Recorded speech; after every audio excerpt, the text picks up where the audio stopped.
Thank you for watching, liking, commenting, sharing, and subscribing right now. Hey Chris, great seeing you. Thanks for coming down to Social Media Club tonight in downtown Seattle.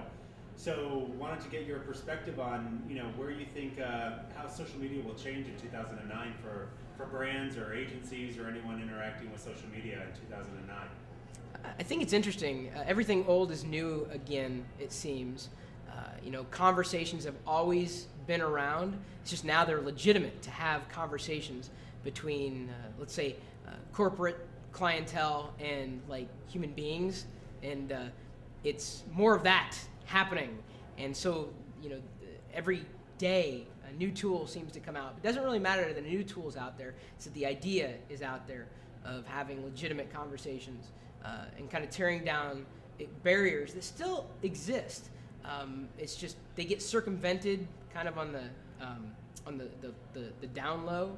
It's just circumventing them in public and being transparent about things that may happen that otherwise wouldn't get talked about. The idea of social media is this incredibly vast resource that is I'd say largely untapped to this point, and it will continue to be that way. I mean, it's impossible to cover everything.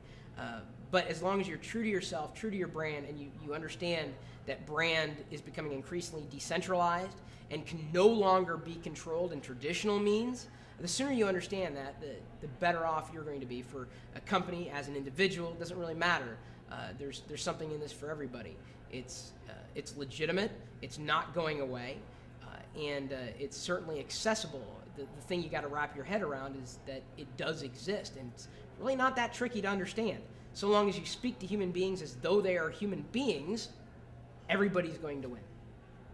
So, tell me a little bit about your plans for Gnomedex this year and what you're up to with your business and how you're growing it or what you see changing in your audience and participation related to that. Well, it's becoming an interesting landscape with the internet kind of expanding omnidirectionally.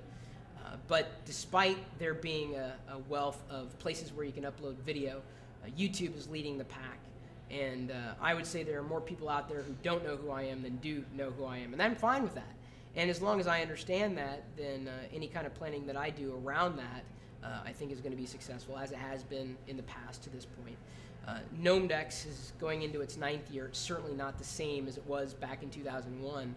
And I was looking at a recently revised Wikipedia page and taking a look at the history over the past 9 years, realizing just how far we had come. But despite this decade or close to a decade having transpired, back in 2001, Robert Scoble was up on stage before most people knew who Robert was, and if they don't know who Robert is now, then they must be new to social media, and that's fine. You got to start somewhere.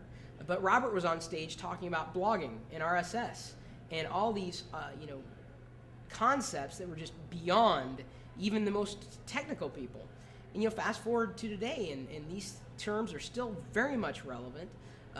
Business models have been built around these terms, and that's really what Gnomedex has kind of been for me, is this place to surface interesting ideas and things that have been out there happening without many people necessarily knowing about it, or maybe a lot of people knew about it but didn't know kind of behind the scenes.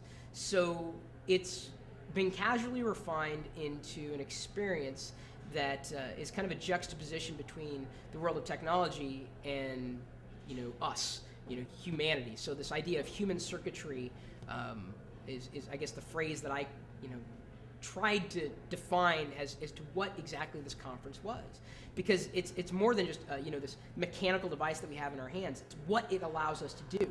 Technology is becoming increasingly pervasive, and I think there's still a place for having those discussions, legitimate discussions that aren't just cast aside they don't know what they're talking about. They're crazy. They're the fringe lunatic. Or the lunatic fringe, I think. I can't remember. The fringe lunatic or the lunatic fringe, I think is what it was. But really, it's these dynamic personalities that I seek bring their stories to light and try to do it in such a way that the audience is as much a part of the experience as the person on stage. And it's a challenge, and I can't say that every year has been perfect, but that's what I strive for. I mean, if I had achieved perfection, then I would call it a day years ago. But I'm constantly striving for bigger and better. So, Chris, just finally, one thing that a lot of people are still struggling with around this emerging space, a lot of people have moved into understanding it's important to listen and to monitor and just kind of get your arms Well, but around wait, it. it's not just, I don't want to interrupt you. It's not just listening and monitoring, it's engaging. I mean, the precept was laid down, perfectly clear, black and white, the Clue-Training Manifesto years ago. Like, when I read that book, it was just, that was my business model. I say, this is what I've been doing for years, or had been doing for years at that point. Markets are conversations. It's not just listening, it's engaging, and it's not just monitoring, but it's what you do with that. It's turning something negative on its ear, and you can just so easily turn lemons into lemonade by engaging, by not shutting down. Why are brands so afraid of it? Because brands don't understand that they're no longer in control of their brand, and the sooner they understand that, the better off they're going to be. I can argue that all day long. It doesn't matter. I know it's the truth because I've seen it play out over and over and over again. You cannot control your brand. You can massage it, you can guide it, but you can't control it. And social media is all about the lack of control. It's decentralized. You do have certain people who have more attention than others, the influencers, if you will, but the smallest person can be just as influential. That's the power of social media. You never know who you're going to talk to. You never know. The case in point, back in 2005, I met someone in person for the first time.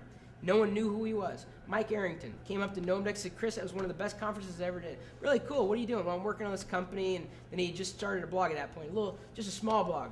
It's a blog called TechCrunch. You never know who you're going to talk to. You don't know the next Mike Arrington. You don't know the next Robert Scoble. That's social media. Anybody can rise to popularity, and anybody can be popular. You have to understand they control your brand. The nobodies of the world control your brand. It's not just listening, it's engaging. I don't care if brands are afraid. They're afraid of nothing because control is an illusion. It's always been an illusion. Worse yet, the traditional gatekeepers, going away. Newspapers, where are they now? Television's all on the web. If you're not on Google, you don't exist.